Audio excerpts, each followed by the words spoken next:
Alright, what's good, y'all? We are back with the second installment for how to build a skate park. Part 2. It's going to be vision.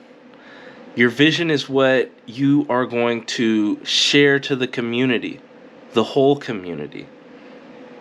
Your advocacy group is going to show up to these meetings.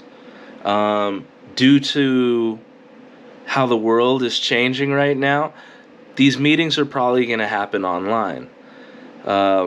Even still, you're going to be talking to the community of where you live.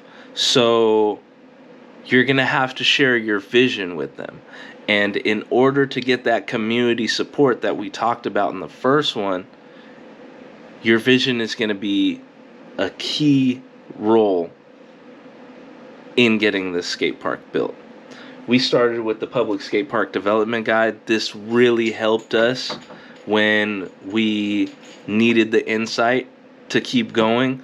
This was a perfect blueprint, and hopefully you can tailor it to your skate park endeavor. Or it doesn't even have to be for a skate park. Just for you to build something lasting, to build a community, you're going to need that vision for everybody to see it and want to see it through to the end. And you can get a digital copy of this, or you can get the physical copy. I'm a bookworm, so I like to flip through pages, but there is a digital copy on publicskateparkguide.org, and I'm going to drop the link in the description.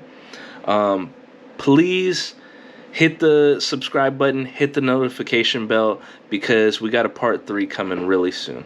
All right, love y'all. Peace.